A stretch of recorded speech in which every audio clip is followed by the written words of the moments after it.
ডিভোর্সের ঠিক 4 দিনের মাথায় দ্বিতীয় বিয়ে করল প্রকাশ চক্রবর্তী। ডিভোর্স করতে অবশ্য তেমন বেগ পেতে হয়নি তার, কারণ রুমা কেসখামারি করেননি, খোরপোশও চায়নি। প্রকাশ যেদিন রুমাকে পেপারে সই করতে বলেছিল সেই দিন সে মাথা নিচু করে সই করে দেয়, এবং যেদিন ফাইনাল পেপার হাতে পায় সেই দিন বিনা বাক্য ব্যয়ে খালি হাতে বাড়ি ছেড়ে চলে যায়। রুমা কারোর বিরুদ্ধে কোনো অভিযোগ করেনি, কটু কথাও বলেনি, চোখের জল ফেলেনি, শুধু রাস্তায় নেমে বাড়িটির দিকে তাকিয়েছিল অনেকক্ষণ। প্রকাশের প্রথম বিয়ে ভাঙে সন্তান করে। তার মা এই নিয়ে জব্বর বিরক্ত ছিলেন। তিনি মাঝে মাঝেই বৌমাকে বংশরক্ষার অজুহাতে অনেক কথা শোনাতেন। ডাক্তার বদ্যি দেখিয়ে প্রকাশ চেষ্টা যে করেনি তা নয়, কিন্তু হয়নি। শেষমেশ প্রকাশ একতরফা সিদ্ধান্ত নিয়ে ফেলে, নতুন বিয়ে করলে হয়তো সন্তান হতে পারে। এই ভাবনায় একদিন রাতে সে তার সিদ্ধান্তের কথা রুমাকে জানিয়ে দেয়। 10 বছরের বিবাহিত জীবনে ইতিমাত্র 10 সেকেন্ডে। এরপরেও প্রকাশ সন্তান হয়নি। কেন হয়নি তা ডাক্তারও বলতে পারেনি। প্রকাশ অথবা তার দ্বিতীয় স্ত্রী কোনো দোষ আছে বলে প্রমাণিত হয়নি। প্রকাশ এখন এটা মেনে নিয়েছে, তার মাও আর কিছু বলার জায়গা নেই। বয়সের ভারে তিনি এখন বাক্যহারা। শয্যাগত প্রকাশের দ্বিতীয় স্ত্রী অনিমা সন্তান না হওয়ার কারণ হিসেবে প্রকাশকেই দায়ী করে, অভিযোগ তোলে মাঝে মধ্যে। প্রকাশের দ্বিতীয় বিয়ে শখ তার জীবনটা তছনছ করেছে বলে খোঁটা দেয় অনিমা। প্রকাশ এখন বুঝতে পারে সন্তান সবার হয় না এবং এতে অসুখী হবার কোনো কারণ নেই। সে এটাও বুঝতে পেরেছে ভালোবাসা চলে গেলে সুখ মরে যায়। সে রুমাকে তাড়িয়ে ভালোবাসার হত্যা করেছে, সুখ তালা বন্দি করেছে। আজ 12 বছর প্রায় প্রকাশের হঠাৎ মনে হলো রুমা কেমন আছে, কোথায় আছে, কি খাচ্ছে।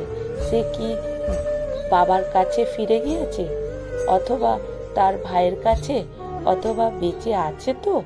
দুঃখ যন্ত্রণা অপমানে সুসাইড করে নিয়ে তো? এরপর প্রায় 2 মাস অনেক চেষ্টা করে প্রকাশ জানতে পেরেছে রুমা উত্তরপাড়ায় থাকে, একাই থাকে, ফ্ল্যাট কিনেছে এবং 11 বছরের একটি ছেলেও আছে। তার মানে ওর হাজবেন্ডও আছে, দ্বিতীয়বার বিয়ে করেছে। প্রকাশ মনে মনে ভাবল, বেশ করেছে, সে যদি দ্বিতীয় বিয়ে করতে পারে রুমা কেন করবে না? ঠিক করেছে, এটা মনে মনে ভাবছে। এর কিছুদিন পর থেকেই প্রকাশের মনে হতে লাগলো রুমার সাথে যদি একবার অন্তত দেখা করা যায়। ভয় বা লজ্জা তো কিছুই নেই, সেও বিয়ে করেছে, রুমা বিয়ে করেছে, সমান সমান। রুমা যদি বিয়ে না করতো তাহলে নয় কথা ছিল, রুমা কি দেখা করবে? তার সন্তান, তার হাজবেন্ড কি মনে করবে? রুমা কি চাইবে তার সন্তান জানুক তার মা ডিভোর্সি, 10 বছরের অন্যজনের সঙ্গে ছিল? অথবা তার বর্তমান স্বামী পর্যন্ত হয়তো জানে না রুমার আগে একজনকে ভালোবেসে বাবা মায়ের অমতে বিয়ে করেছিল। এমনকি দোষদণ্ড প্রতাপ পুলিশ অফিসার ভাইয়ের নামে কেস পর্যন্ত। প্রকাশ প্রায় 2 বছর খুঁজে খুঁজে বের করেছে রুমার উত্তরপাড়ার ফ্ল্যাট। পরপর দুবার না পেয়ে আজ তৃতীয়বার আবার এসেছে কি এক অমোঘ টানে। একদিন দরজা খুলল একটি 10-11 বছরের ফুটফুটে ছেলে। অচেনা এক ভদ্রলোককে দেখে সে প্রথমে হাত জোর করে নমস্কার করল, তারপর বলল, আপনি কি কাউকে খুঁজছেন? এটা কি রুমা নিয়োগী? নিয়োগ নয়, চক্রবর্তী, রুমা চক্রবর্তীর ফ্ল্যাট। রুমা তোমার কি হয়? মা? আচ্ছা, এটা তাহলে রুমার ছেলে, ভারী সুন্দর হয়েছে তো। সে আবার জিজ্ঞেস করলো, রুমা চক্রবর্তী কি তোমার মা? হ্যাঁ, ফ্ল্যাটে আছেন। না, কোথাও গেছেন? সেটা জিজ্ঞেস করতেই ছেলেটি বলল, স্কুলে? তোমার মা স্কুলে চাকরি করেন? হ্যাঁ। আজ কি একটা পরীক্ষা আছে? আপনি কি মায়ের বন্ধু হন? বাচ্চাটা জিজ্ঞেস করে, তা বলতে পারো? তাহলে ভেতরে এসে বসুন, মা 5 মিনিটের মধ্যে এসে যাবেন। বলেই ছেলেটি দরজা ছেড়ে দাঁড়ালো। প্রকাশ ভেতরে ঢুকে ডাইনিং রুমে এসে অবাক হয়ে গেল। তার কলেজ লাইফের একটি দুষ্প্রাপ্য ছবি সোফায় ঠিক উল্টো দিকে টানানো। এই ছবিটা এখানে এলো কি করে? আশ্চর্য! প্রকাশ ছবিটি দেখে ছেলেটিকে জিজ্ঞেস করলো, একে চেনো? কে ইনি?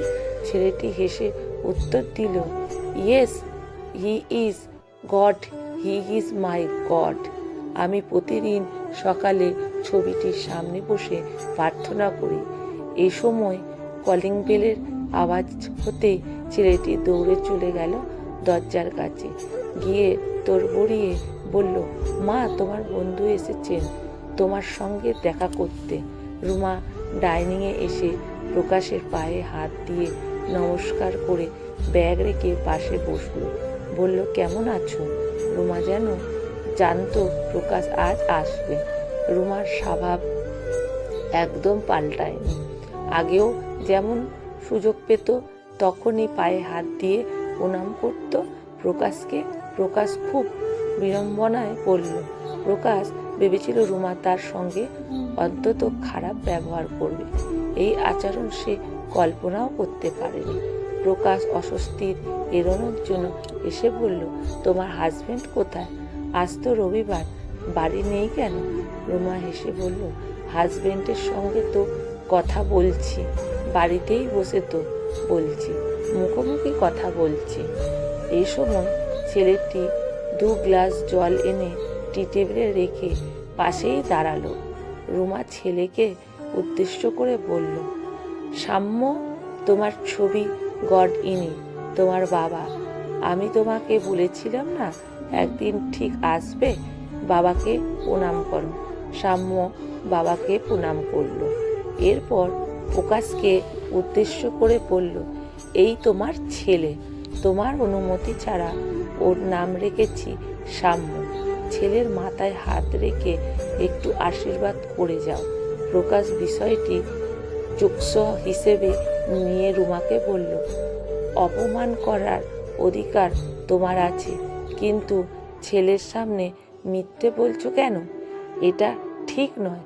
রুমা এই সময় ছেলেকে বলল, তুমি একটু ঘরে যাও তো বাবা। সাম্য চলে গেল। রুমা পুনরায় বলল, তোমাকে একটা কথা বলার সুযোগ হয়নি। তোমাদের বাড়ি থেকে আসার 4 দিন পরে আমি বুঝতে পারি আমি প্রেগনেন্ট। আর কিছু জানার আছে?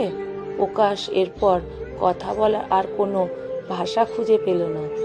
তার মনে পড়েছে ডিভোর্স ফাইল করার পরে সে একবার জোর করে মিলিত হয়েছিল রুমার অমতে। প্রকাশ উত্তেজনায় উঠে দাঁড়ালো, চিৎকার করে বলল, সাম্য আমার ছেলে, আমার। রুমা শান্তভাবে প্রকাশের চোখে চেয়ে রাখলো, বলল, সাম্য তোমার ছেলে, এটা ঠিক, কিন্তু তুমি ওর বাবা নও। বাবা হওয়ার যোগ্যতা তোমার নেই। অ্যাক্সিডেন্টলি তুমি বাবা হয়েছ। খুশিতে উত্তেজিত হয়ে প্রকাশ বলল, তুমি যাই বলো আর নাই বলো, আমি আমার ছেলেকে নিয়ে যাব। ও আমার ছেলে। বায়োলজিক্যালি ও তোমার ছেলে, এটা ঠিক। ছেলের কাছে তুমি ভগবান, এটাও ঠিক, কিন্তু ভগবান হতে গেলে দয়া, মায়া, করুণা, ভালোবাসার হৃদয় থাকতে হয়। সেটা তোমার নেই। ভগবান যেমন অদৃশ্যে থাকেন, আমিও বলবো তোমাকে অদৃশ্যে থাকতে। আর একটা অনুরোধ, আর কোনোদিন এ বাড়িতে এসো না, কোনোদিনও না। দরজা খোলা আছে নিশ্চয়, আর অনুরোধ করতে হবে না, বেরিয়ে যাও।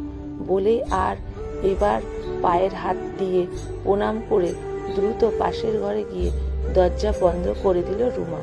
কলমে বাবু মণ্ডল, পাঠে অনিতা ভট্টাচার্য, ভিডিওটা যদি ভালো লেগে থাকে বন্ধুরা প্রচুর প্রচুর শেয়ার করবেন।